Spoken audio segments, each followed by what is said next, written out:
eventually ended up being admitted to a psychiatric hospital. Mm-hmm. His behaviors had gotten so intense. They were extremely aggressive and then eventually turned violent. After injuring so many people, teachers, bus drivers, they decided that he needed to be admitted to a psychiatric hospital. That broke my heart. I mean, literally broke my heart. I cried so hard when the doctors were telling me if I didn't sign the paperwork to have him placed at this facility, they would take me to court and have him taken away from me. And I'm like, that's my child. How do I just sign him over to like the state?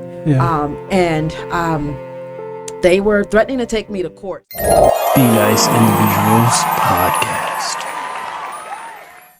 Hey folks, this is Thaddeus on the Be Nice Individuals Podcast, which is hosted here at the Flagler Voice Podcast Studio. A very special guest in studio. It's Andrea Reid from DNA Window Tinting, and also Read Between the Lines, her own podcast show. It's fantastic. It's nice to get other people out on the internet to share their own stories. I believe you started this with Macy. She encouraged you to do this, but let's get back to just the beginning. Yes. First, how are you doing? I'm good, thank you. Yeah, I always like to ask everybody how they're doing. So we start there. What encouraged you to start this podcast in the first place? Well, I have special need twins. Yeah. My twins were diagnosed with autism when they were 3 years old.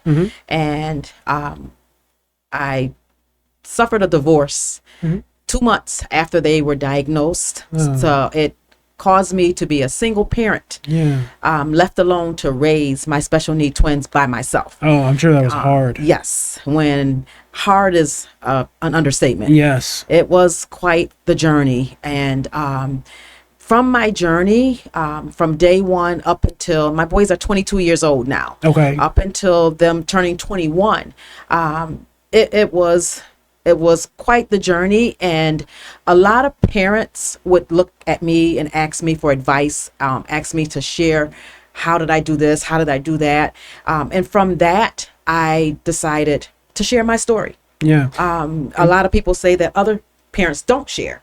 Now, when were they diagnosed? 2005. 2005. Yes, in the month of March. Oh, wow. They were diagnosed. The youngest twin was diagnosed first, and a week, exactly 7 days later, the oldest twin was diagnosed with autism. Yeah.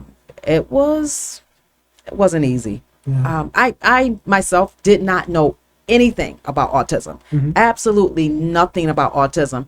And when the doctors gave me the diagnoses, they just gave me a handful of pamphlets and told me to go home and read this, and this should help me. It didn't. So I had to do a lot of research to figure out, what is autism and how can I help my sons?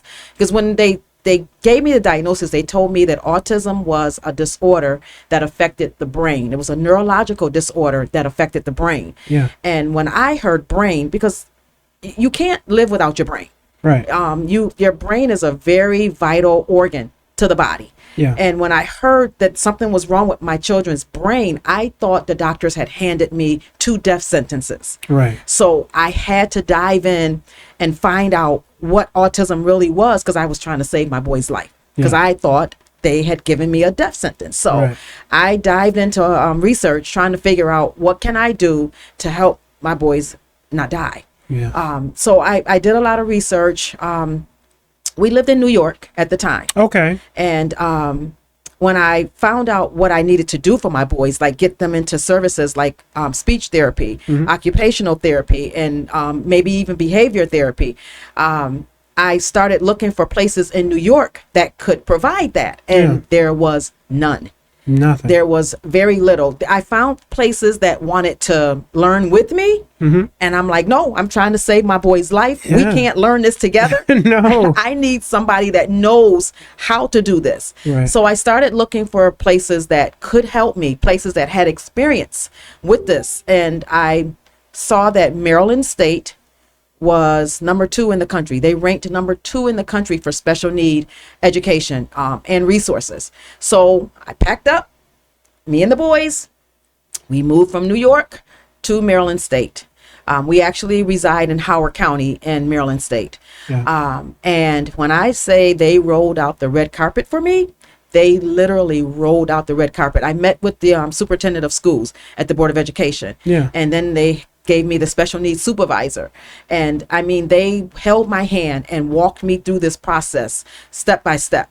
Yeah. It still wasn't easy, but at least I had help. Yeah. I had the educational system that was helping me get my boys into the services that they needed. They both could walk individually without any assistance, like without a walker or without canes. So they didn't need physical therapy, but they did need speech therapy, occupational therapy, and behavior therapy. And the youngest twin, with all of that help that Howard County school system provided, he ended up graduating from high school with honors. Oh, wow. Which was awesome. Now, you went from a place of thinking this was a death sentence to moving to another community, right? Yes. Where the school system rolled out the red carpet for you guys to really come alongside you guys and get you the help that you needed. Yes. And one of the sons graduated with honors. Graduated with honors. That is cool. Yes. Yeah. Yes, absolutely. How did that make you feel? Oh my God, it was amazing because they had said that he would, thrive in life, but he would need assistance. And to get his report cards throughout the, elementary school, middle school, and see A's and B's, and I'm like, but they told me you wouldn't be able to do this. And he superseded what the doctors told me. And I patted myself on the back and the school teachers because I felt we did collaboratively. We did a wonderful job with my son. He was nonverbal. He's verbal. He kind of sort of potty trained himself. That's good. I mean, he was 8 years old when it happened, but it happened. Yeah. He is a computer whiz. I Really? mean, he is so good with computers. I mean, he runs circles around me when it comes to any electronics, really. Yeah. And it's like, these are things that they told me he would not be able to do. Right. So to see him graduate with honors, it was awesome. Absolutely awesome. Yeah. Amazing. So that's one of the things that inspired me to share my story. Right. Because I'm like, if I can do it, you can do it too. Right. Yeah. And so that was one of your sons, and now you have another son. Did he excel as well in those areas? No. Yeah. He also nonverbal, was not potty trained until later in life. He had some serious behavior issues that really took me on a roller coaster ride throughout this journey. He eventually ended up being admitted to a psychiatric hospital. His behaviors had gotten so intense. They were extremely aggressive and then eventually turned violent. After injuring so many people, teachers, bus drivers, they decided that he needed to be admitted to a psychiatric hospital. That broke my heart. I mean, literally broke my heart. I cried so hard when the doctors were telling me if I didn't sign the paperwork to have him placed at this facility, they would take me to court and have him taken away from me. And I'm like, that's my child. How do I just sign him over to like the state? They were threatening to take me to court. So I called my parents and I spoke with my dad, and he was like, you have been through a lot with him. The doctors were telling me at that particular moment, he had been admitted to the hospital 10 times for the same thing, for the aggressive and violent behaviors and injuring other people, where they would have to medicate him to calm him down.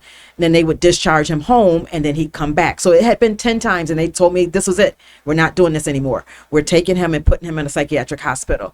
So my dad had told me, you've been through so much. Just let him go to the hospital. Let him get the help that he needs, and you get the rest that you need. Right. Because I had the two of them. I didn't have to keep myself together just for him. I had to keep it together for the other twin as well.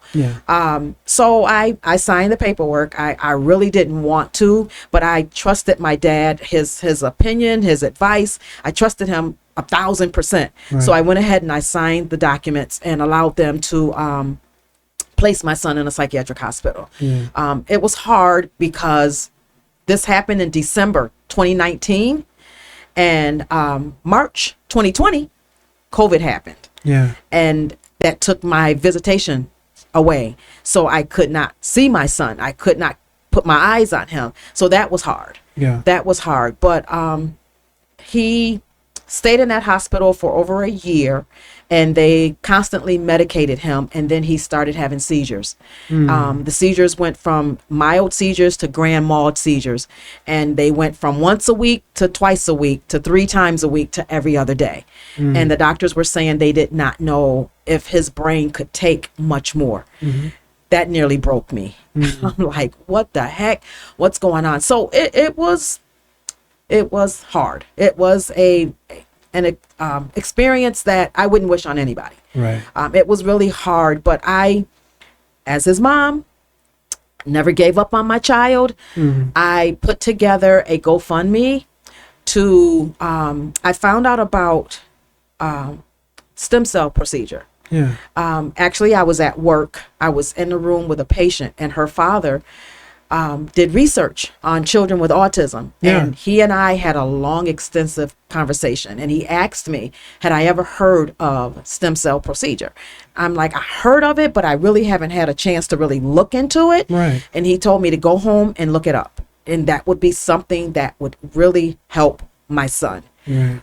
So I looked it up, and I saw the United States does not offer stem cell procedures in children with autism or young adults with autism.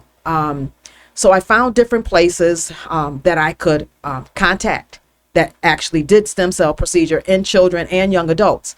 And we ended up taking him to Mexico. I did a GoFundMe because it was quite expensive. I did a GoFundMe, and I doubled the money that I was asking to get help to get my son over to this hospital to get this procedure.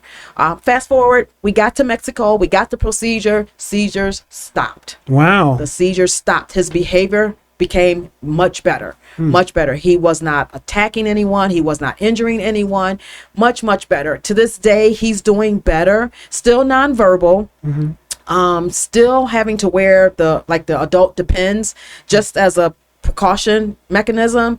But he is doing so much better. He still has a ways to go, but he's doing so much better. I'm a mom that don't quit. People call me super mom. Call me what you want, but I'm a mom that don't quit. Those are my babies. I love my babies, and I will do anything that can help them, have a better life, better quality of life. They have autism, and I'm here to make sure that they have a better quality of life. Right. Now, you came here. What encouraged you to start the podcast itself?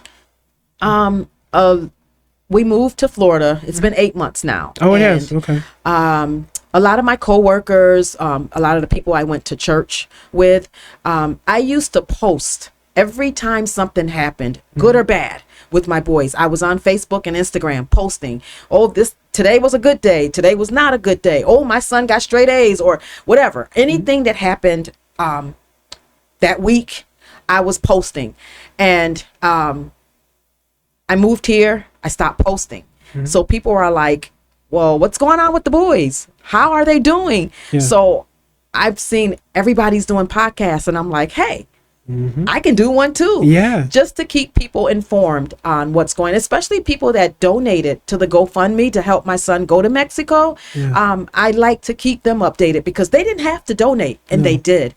Out of the kindness of their hearts, they donated to help me get my son over to Mexico. So I feel obligated to let them know what's going on. So I got this podcast with the help of Macy, like you were saying. She helped me get everything started, get it up and running. And so far, so good. Nice. So shout out to Macy Bakshi.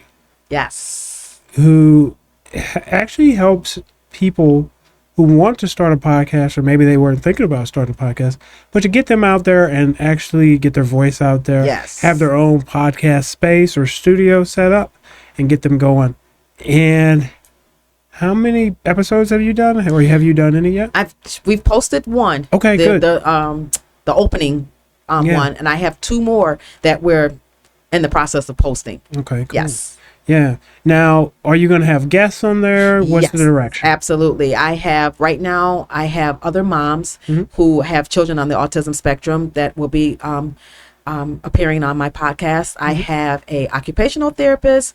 I just interviewed a behavioral therapist. Oh my gosh, she is amazing. Can't wait to have her on. I have a psychiatrist that I'm going to be interviewing on my podcast. I have other siblings who have younger siblings on the autism spectrum. Yeah. I have grandparents. I have two grandparents that want to come and tell their experience of helping their daughter or son with their child that's on the autism spectrum. So I have a lot of people that are willing to come and give their story on the podcast. A lot of them reached out to me when they suspected that their child may have autism. And I was... being that I think my boys were like 18 or 19 years of age. So I had gathered a lot of resources and a lot of knowledge and experience. So and people always say, you make it look so easy. And I'm like, yeah, on the outside, it does look easy, but you weren't there when I couldn't sleep, couldn't eat, was crying, battling depression, trying to successfully raise my twins. But it puts a smile on my face when somebody looks at me and say, you make it look easy. It wasn't easy, but to make it look easy, it makes me feel good. Yeah, that's cool. So you're going to be connecting with other people to advance the podcast, really to help, get their stories out, your story out. Now, what's your vision for the future, next couple of years with the podcast? Where do you see it going?